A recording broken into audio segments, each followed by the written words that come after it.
El amplificador operacional es un circuito integrado compuesto por unos cuantos transistores, unas resistencias y algunos condensadores. Está configurado de forma tal que nos pueda dar unas características especiales en un amplificador. Todo esto integrado en un microchip. Aquí vemos el amplificador operacional y su símbolo. Es un triángulo con una letra A que designa la ganancia, una entrada con el signo menos, que es la entrada inversora, otra con el signo más, que es la entrada no inversora. Tenemos dos pines más que son de alimentación, más VCC y menos VCC. Esto constituye una fuente dual, y tenemos el pin de salida V/S. Las características de este amplificador son las siguientes: ganancia de tensión en lazo abierto, esto es, sin retroalimentación, es infinita. La impedancia de entrada Z/E es infinita y la impedancia de salida Z/S es 0. Estas son las características de un amplificador ideal. Para el análisis de un circuito con amplificadores operacionales vamos a considerar algunas de sus características como amplificador ideal. La primera es considerar la ganancia en lazo abierto igual a 0. En circuitos con retroalimentación negativa siempre resulta que el voltaje diferencial es igual a 0 para una salida infinita. Esto configura un nodo virtual entre la terminal positiva y negativa de las entradas del amplificador operacional, que nos van a ayudar a simplificar los cálculos. Considerar que la corriente sobre las entradas del amplificador operacional es 0 debido a la impedancia infinita en su entrada. Finalmente, aplicar las leyes de Kirchhoff en los nodos a analizar para calcular las magnitudes que nos puedan interesar. Estas son las configuraciones básicas que vamos a estudiar y que podemos configurar con amplificadores operacionales. Tenemos en primera instancia el amplificador inversor, que es un amplificador con una ganancia determinada, cuya salida está en desfase en 180 grados con la fase de entrada. Esto quiere decir que vamos a tener una salida negativa. El amplificador no inversor es un amplificador con una ganancia determinada, cuya salida está en fase con la señal de entrada, es decir, no vamos a cambiar de signo. El seguidor de tensión, tenemos que el voltaje de salida es igual al voltaje de entrada utilizado para acoplar impedancias. Amplificador sumador inversor, es un amplificador con la capacidad de sumar señales y además es inversor en su salida. Quiere decir que tenemos desfase de 180 grados en la salida respecto a los voltajes de entrada. El amplificador restador, este amplificador también se llama diferencial, toma sus dos voltajes de entrada y los resta multiplicándolos por una ganancia determinada. El circuito comparador también es uno de los más usados y lo utilizamos para comparar magnitudes. Podemos utilizar tanto el terminal positivo o negativo como referencia para obtener una salida determinada. Vamos a revisar la matemática de cada uno de estos modelos.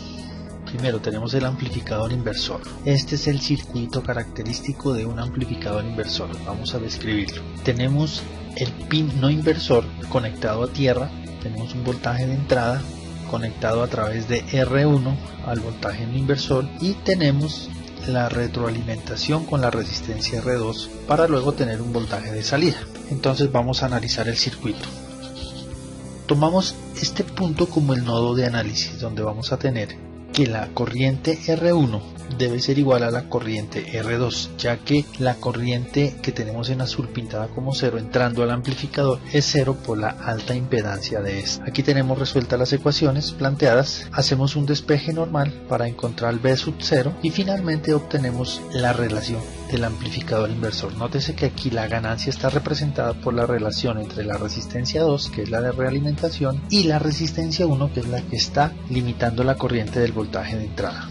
Finalmente tenemos que el voltaje V0 es igual a menos R2 sobre R1, que es la ganancia, multiplicado por el voltaje de entrada. El siguiente es el amplificador no inversor. En este caso tenemos la misma configuración anterior, solo que tiene una pequeña variación y estamos entrando el voltaje de entrada por el pin no inversor. Tenemos R1, R2. Finalmente nos vamos a dar cuenta que analizando el nodo de interés vamos a llegar a la relación final, que es esta. V0 es igual a 1 más R2 sobre R1 multiplicado por el voltaje de entrada. En esta ocasión vemos que la ganancia se incrementa en una unidad respecto a la anterior y además no es invertida. Seguidor de tensión. Es una de las configuraciones más básicas del amplificador operacional y tenemos el voltaje de entrada ingresando por el pin no inversor y tenemos la realimentación sin resistencia hacia la salida de voltaje. Esta configuración sencillamente nos da como resultado esta función de transferencia P sub 0 igual a B sub I, con todas las características que tiene el amplificador. Amplificador sumador inversor. En esta oportunidad vemos que ya no es un solo el voltaje que está entrando por uno de los pines, en este caso el pin inversor. Tenemos dos voltajes, dos fuentes de voltaje, cada una con una limitación de una resistencia, en el caso de voltaje A, RA, en el caso de voltaje B, RB. Al final vamos a obtener una relación que es la ganancia RF sobre RA multiplicado por la suma de los dos voltajes que están entrando. Además, esta salida es negativa. Para poder aplicar esta relación resultante debemos suponer que RA y RB son del mismo valor y RF es cualquier valor. En caso de que los valores de RA y RB sean diferentes, la salida está limitada a esta relación, multiplicado por la resistencia RF. Veamos ahora el amplificador restador. Tenemos dos voltajes de entrada, realimentación negativa, y en esta configuración sencillamente el amplificador operacional va a hacer una resta de los voltajes, el que esté entrando por el pin positivo menos el que esté entrando por el pin negativo, y los va a multiplicar por una ganancia. Aquí también habremos de suponer o tener la siguiente consideración. Estamos considerando que R4 es igual a R2 y R3 es igual a R1. En estas condiciones vamos a obtener esta función de transferencia. En caso de que R1 y R3 sean diferentes, la ganancia va a estar representada por RF y cada una de estas resistencias estará dividiendo el voltaje que le corresponde. Por último tenemos el comparador. Este es un circuito que no está retroalimentado y simplemente nos va a comparar uno de los voltajes que está entrando por alguno de los pines, ya sea inversor o no inversor, y nos va a regalar una salida. En el caso de que el pin no inversor sea el voltaje de referencia, sencillamente si el voltaje que entra por más es mayor al voltaje de referencia, entonces nos va a dar un voltaje igual al voltaje más VCC, que es el de polarización. En caso contrario de que sea menor, pues nos va a dar menos VCC. Aquí tenemos un ejemplo de una señal que está entrando y cómo se está comparando contra la salida. Entonces, en la salida solamente vamos a obtener dos valores, más VCC, menos VCC, o en el caso en que sean iguales, el voltaje de salida va a ser 0.